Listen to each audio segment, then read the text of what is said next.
Cancelar um jogador de vôlei por conta de uma postagem na rede social com um personagem de uma história em quadrinhos. É correto? E dar uma resposta à altura a esse cancelamento, fazendo com que a família desse personagem seja destruída e coloque uma outra pessoa no lugar, só para não ter o mesmo final da história que estão contando agora. É correto também? Será que a gente está no caminho certo? Eu sou o pastor Alexandre Camã e esse é mais um tempo de Techuvá. E antes de mais nada, se inscreva no canal, ative as notificações. E eu sei que esse vai ser um vídeo muito diferente, mas vamos lá.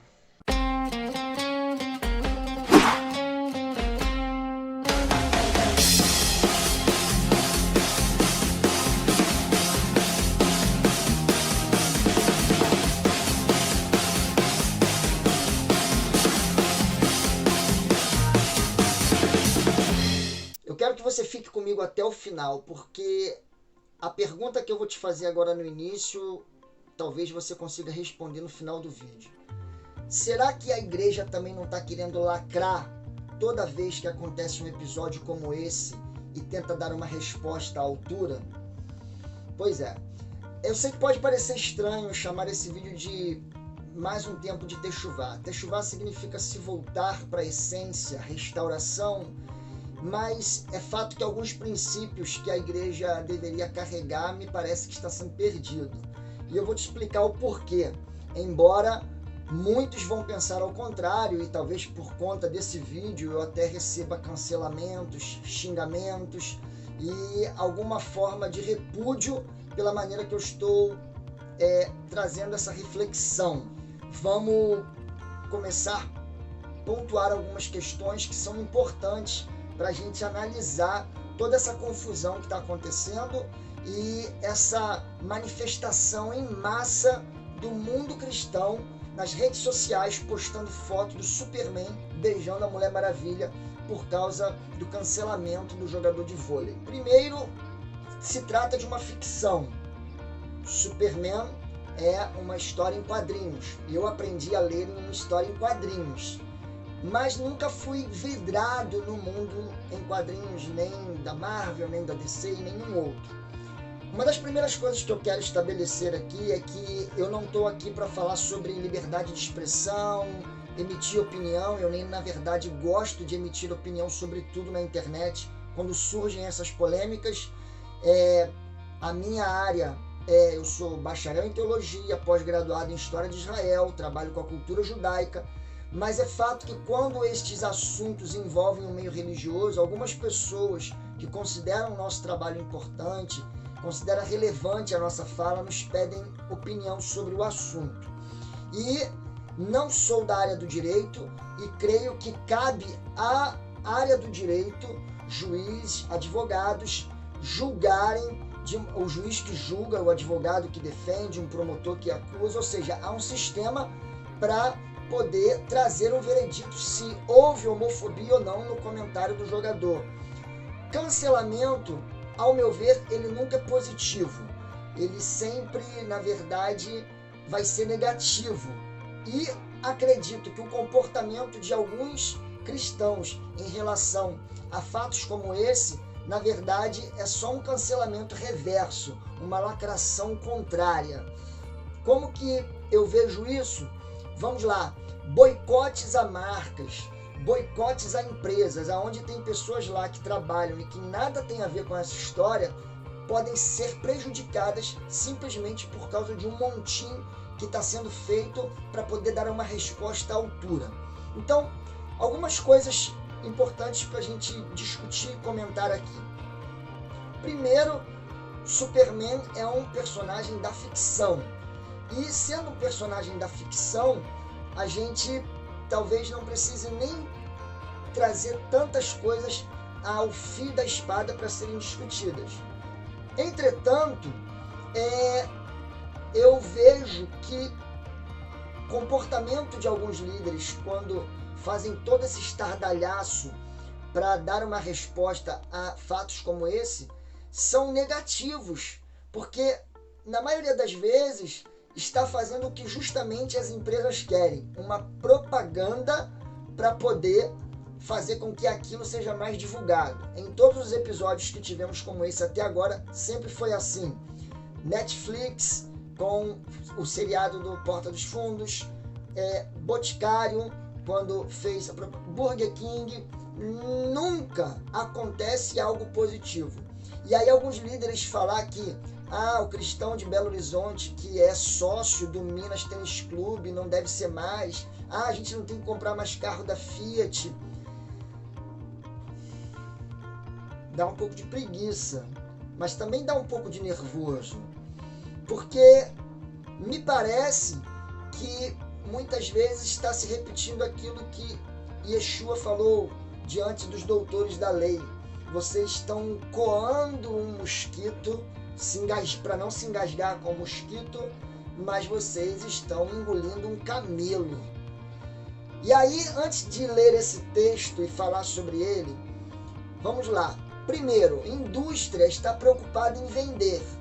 Então, a lacração não é discutir assuntos como esse que são relevantes e importantes para a sociedade, e a igreja deve saber como discutir e dialogar sobre isso. Mas é fato que as empresas elas só querem lucrar e se aproveitam de pautas de minorias para poder fazer isso. Agora, vamos pegar um pouquinho da história.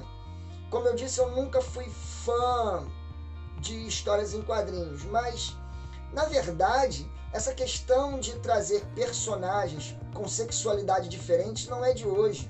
Os Smurfs foi ao ar pela primeira vez, episódio de estreia, em 81, e já tinha lá, no meio dos Smurfs, que era uma aldeia de apenas seres de sexo masculino, e depois é que surge a personagem feminina Smurfette, tinha lá já no meio deles um Smurf chamado Vaidoso, isso em 81.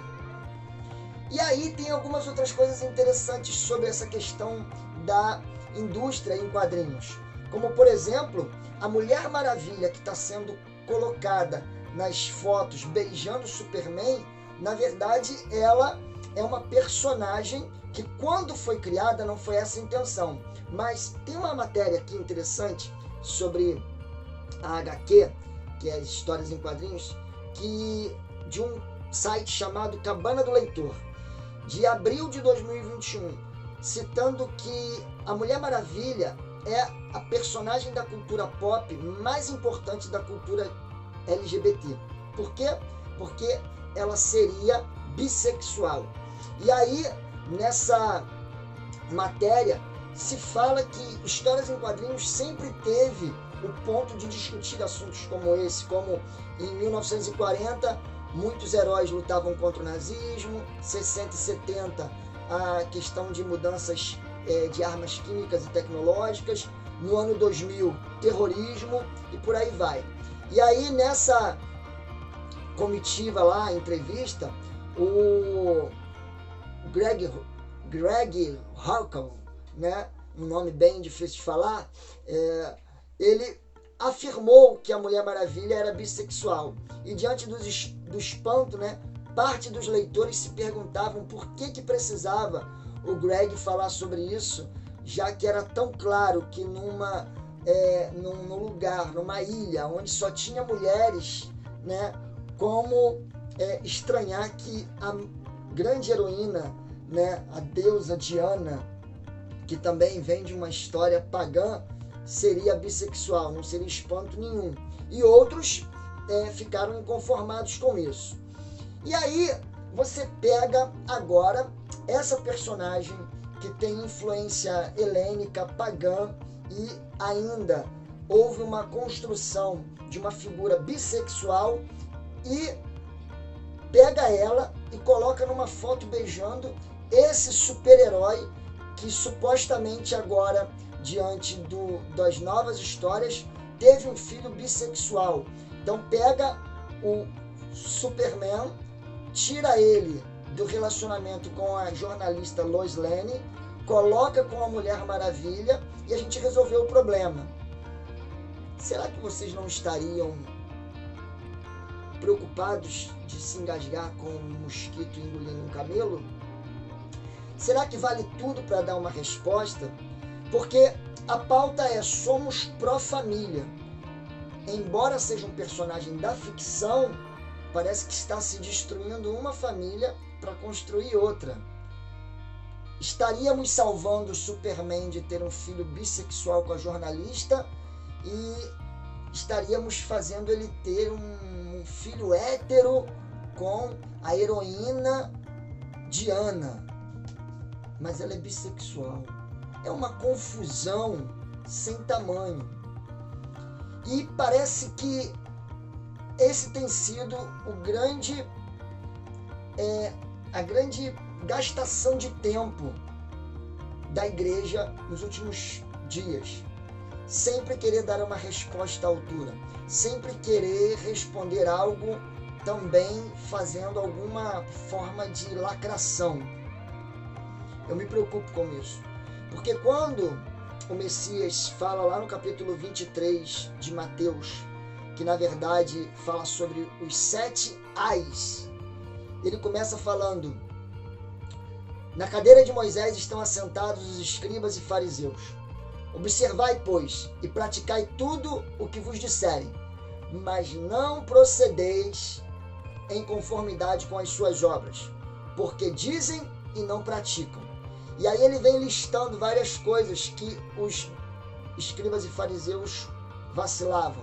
E lá no verso 24 ele vai falar: condutores cegos, vocês coam um mosquito e engolem um camelo. Será que vale tudo para a gente responder ideologia de gênero, aborto e questões que nós acreditamos que ferem o modelo tradicional da família judaico-cristã? Eu não considero que esse seja o melhor caminho.